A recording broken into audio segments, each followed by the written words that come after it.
Les grandes gueules de Radio Espace Guinée reçoivent un panel d'invités et des interactions avec les auditeurs ont lieu sur l'actualité du moment. Les colères, les propositions sont entendues. Les grandes gueules de Radio Espace Guinée se veulent un reflet des préoccupations des Guinéens. Les grandes gueules, une émission populaire qui invite des politiques, des économistes, mais aussi des acteurs de la société civile guinéenne. À suivre tous les jours, 9h-11h sur Radio Espace Guinée et nos radios partenaires. À présent, notre invité, M. Aboubacar Souma, président du parti GDE. Bonjour à vous, M. Souma. Bonjour, comment ça va? Merci de répondre à notre invitation. Pour commencer, Jacques Lewaleno. Alors, on va bien commencer par l'actualité. C'est bien sûr ces rencontres que nous avons souvent sur le terrain, ici à Conakry, mais à l'intérieur du pays, ces rassemblements pour, dit-on, soutenir la modification de la Constitution. On vous a vu la dernière fois, vous étiez plutôt en retrait parce que vous avez tenu une assemblée qui a parlé des questions économiques et autres. Est-ce que vous pensez que cette histoire de modification de la Constitution doit être au centre du débat public aujourd'hui dans notre pays? À mon sens, non. Ça ne constitue pas ni la préoccupation de M. Aboubacar Souma, ni la préoccupation de son parti. Moi, je pense que aujourd'hui, ce n'est pas une question à l'ordre du jour au niveau de mon parti. Notre préoccupation majeure, c'est l'implantation de notre parti, c'est le renforcement de nos structures. C'est pourquoi d'ailleurs, aucun Guinéen nous le dira en tout cas sérieux, qu'il a constaté la présence de M. Souma Aboubacar dans ces rassemblements que vous parlez, ou ses responsables politiques sur le terrain. Au contraire, nous avons une stratégie actuelle au niveau de l'implantation du parti qui consiste à délocaliser nos assemblées générales dans les communes de Conakry et à l'intérieur du pays. La preuve, toutes nos assemblées générales sont couvertes par espace. Et celle du samedi à venir sera tenue dans 2 lieux différents, à Tanene Carrefour dans Bramaya et à Kolia Sanamato dans Boké. Monsieur Souma, honorable, au moment où vous êtes en train d'implanter votre parti politique sur le terrain, et en ce même moment, vous ne vous souciez pas du tout de ce combat pour la sauvegarde de la Constitution, vous ne pensez pas que vous risquez d'installer votre parti sur l'ensemble du territoire national et ne pas avoir plus tard la possibilité de concourir à une quelconque élection, puisque ce dont il s'agit, c'est quand même le fait de sauter le verrou au niveau de la limitation du nombre de mandats et de ramener certainement, selon ce que nous avons pu lire, le mandat présidentiel de 5 à 6 ans. Alors, est-ce que vous ne trouvez pas que ce combat doit également être le vôtre? Si ce combat, si cette déclaration était officielle, ça doit être le nôtre.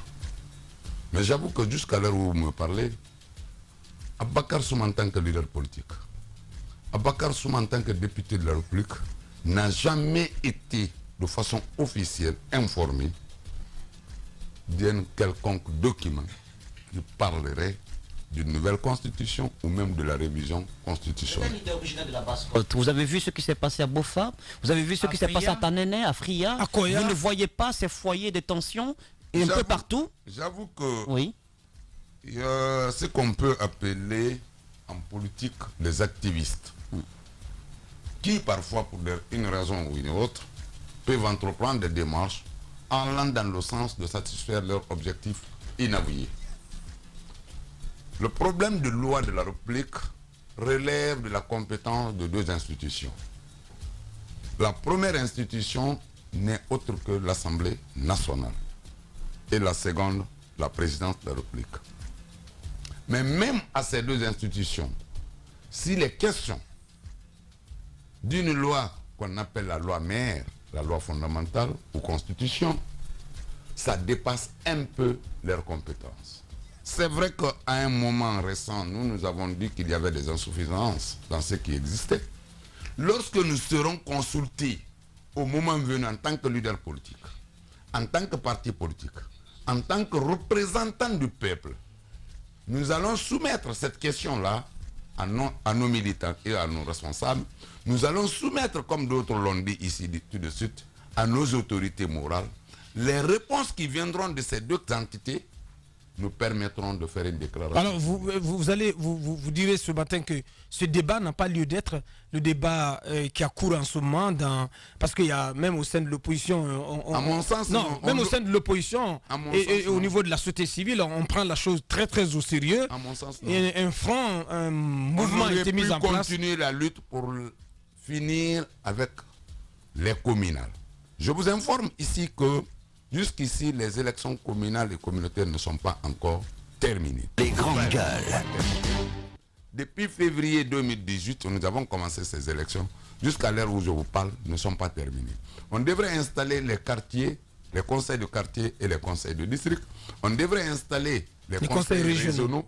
On devrait installer le haut conseil des collectivités. Ça a ce prix. Et c'est ça que la loi exige. Et d'ailleurs, la loi est allée plus loin et plus précise au niveau de l'installation des conseils régionaux. On dit après l'installation des conseils communaux, urbains et ruraux, nous devons pouvoir installer 60 jours, dans 60 jours, les conseils régionaux. Jusqu'ici, personne n'en parle. J'avoue que les politiques... Mais ça risque de ne pas avoir lieu. Les grandes gueules. La politique où les leaders guinéens ne s'occupent pas. On essaye de distraire le peuple. On essaye de tromper le peuple.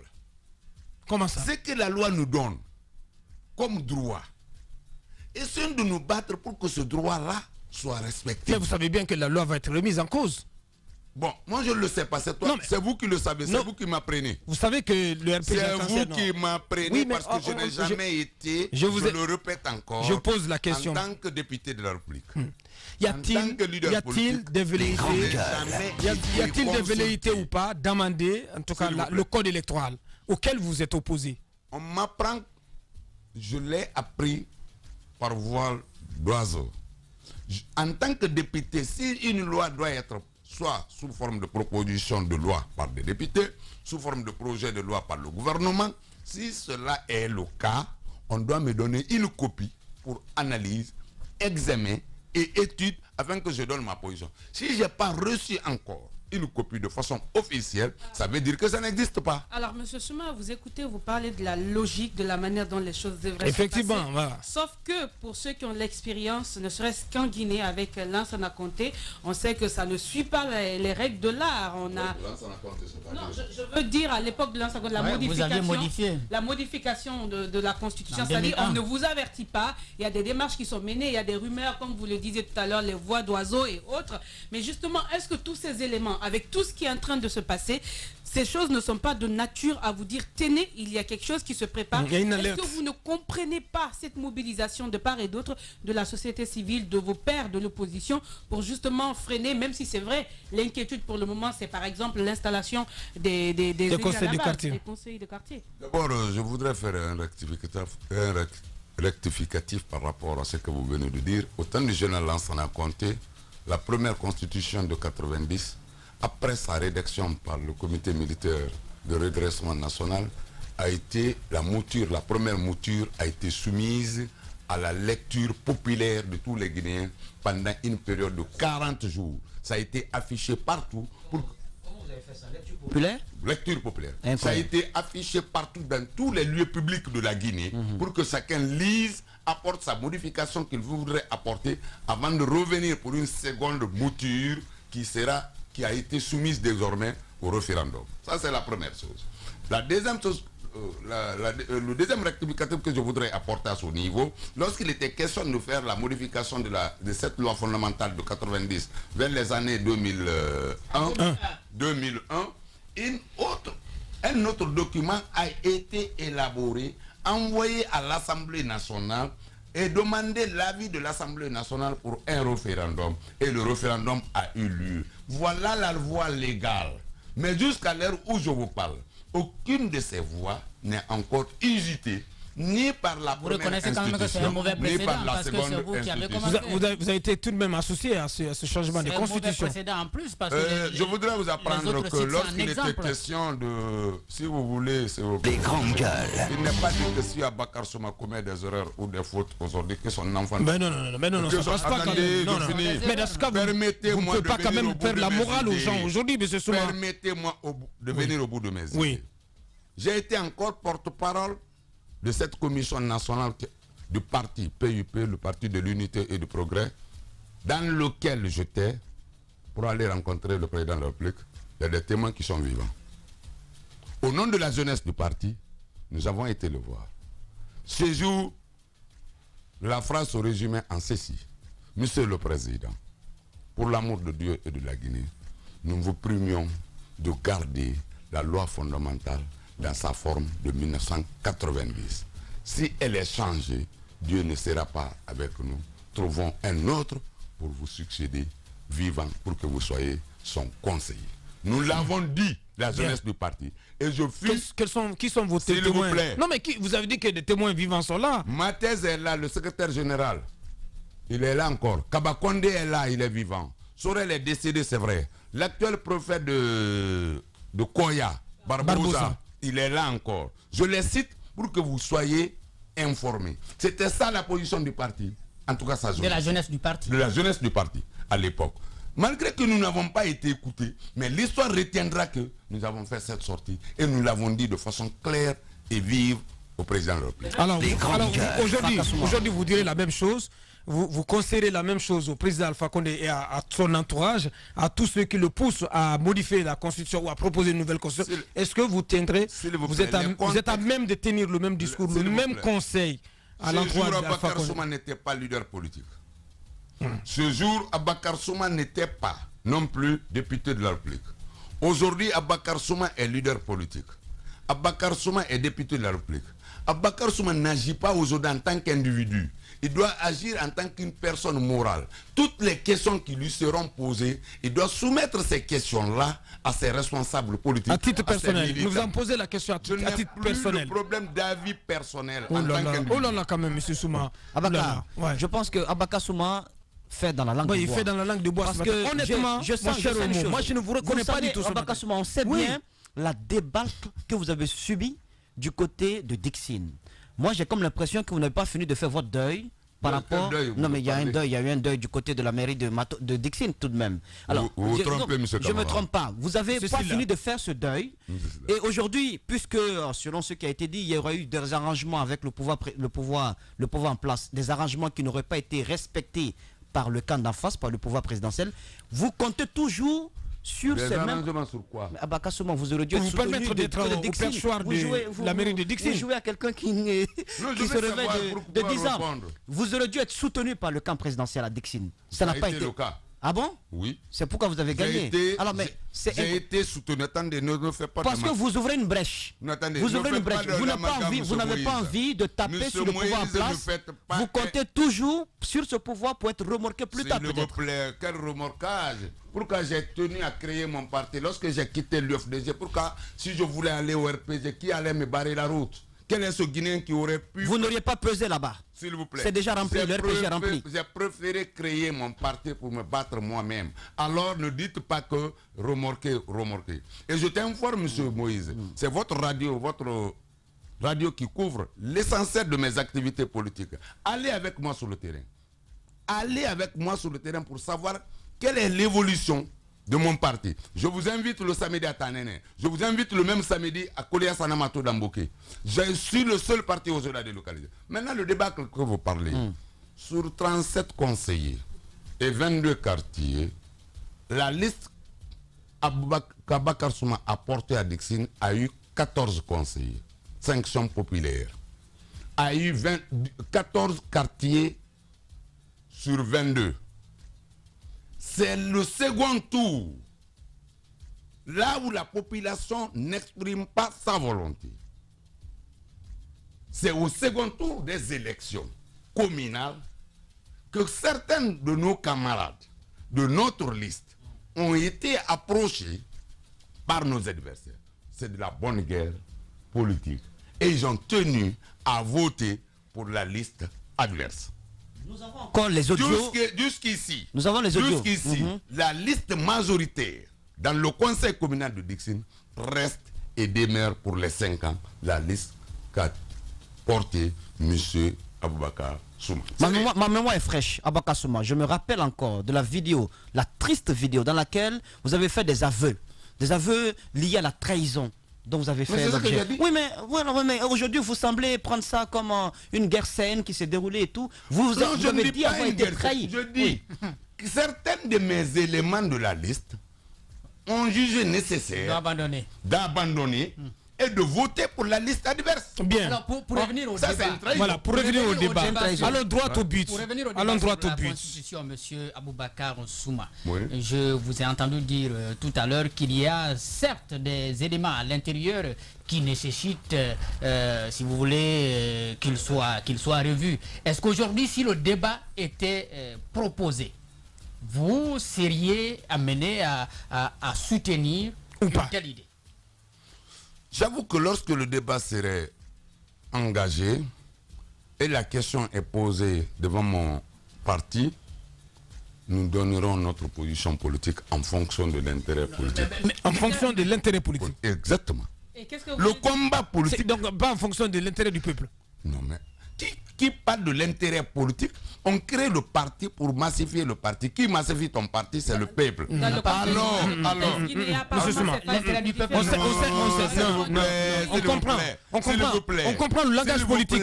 S'il vous plaît. Oui. Je dis bien et je l'assume. En fonction de l'intérêt politique de notre entité politique, nous prendrons une position. C'est clair, net et précis. Honnêtement, moi j'ai l'impression d'avoir deux personnes en face. Parce que c'est l'homme politique qui te parle.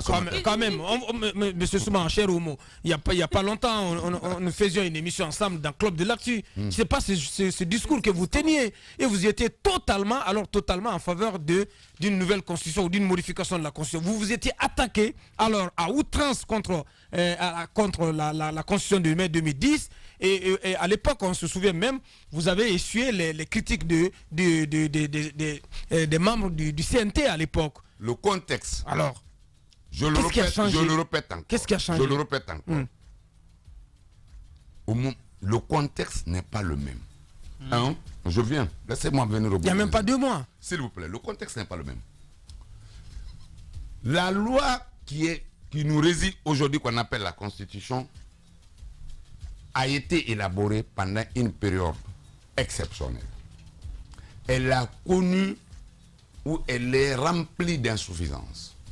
Aboubakar Souma, en tant qu'acteur politique, après avoir lu ce texte, a constaté qu'il y a des insuffisances dans le texte, a constaté que ce texte ne prend pas en compte la totalité des réalités de la Guinée. Il a estimé faire une sortie pour avertir l'opinion politique guinéenne de prendre les textes qui vont dans le sens de respecter nos coutumes et nos réalités. Après ça, s'il y a eu d'autres sirènes qui viennent pour autre chose, dans laquelle Aboubakar Souma n'est pas invité, n'est pas consulté, son parti n'est pas invité, il n'est pas consulté. Oh là là. Alors, vous êtes un frustré, cher Homo. Frustré quoi? Si, vous êtes un frustré. Aujourd'hui, là, finalement, le Front national de défense de la Constitution. Non, Moussa. Je ne suis pas dedans. Moussa, s'il te plaît, je vous dis, non, mais dedans. il a lâché le morceau. Oui. Le fait est qu'il se sent complètement mis à l'écart par rapport à Qu'est-ce que vous appelez mise à l'écart? Mais on entend aussi le langage politique. Vous dites que vous n'êtes pas invité, vous êtes oublié, vous êtes mis à l'écart. Je t'invite au soir. Je comprends moi je comprends votre frustration. S'il vous plaît, oui. si c'est en tant qu'Aboubakar Souma, il n'y a pas cette entité guinéenne aujourd'hui politiquement constituée qui n'invite pas Aboubakar Souma ou qui ne vient pas rendre visite à Aboubakar Souma. C'est évident. Pourquoi vous n'avez pas Est-ce que vous comprenez? Oui. Pourquoi vous dites que vous n'êtes pas invité? De valeur dans ma vie. Pourquoi vous dites que vous n'êtes pas invité? Vous n'êtes pas invité par rapport à quoi? Laissez-moi venir au bout Oui, allez-y. Oui. J'ai un certain nombre de valeurs que je défends. Mordicus. Lorsque je suis leader politique, je représente un groupe important d'hommes politiques. Si tu veux m'inviter, tu ne m'invites pas en tant qu'Aboubakar Souma, tu m'invites en tant que leader politique. Qui ne vous a pas invité? Aboubakar Diallo. Aboubakar, s'il vous plaît. On peut poser Le des questions débat politique. On vous a écouté tout à l'heure. Oui. Vous parliez de votre c'est pas attachement aux valeurs démocratiques, si on vous écoute bien. Mais en même temps, vous dites que si au moment venu, c'est vrai tout ce que vous nous avez dit tout à l'heure sur le fait qu'il y a des anomalies qu'il faut corriger, là on est tout à fait d'accord.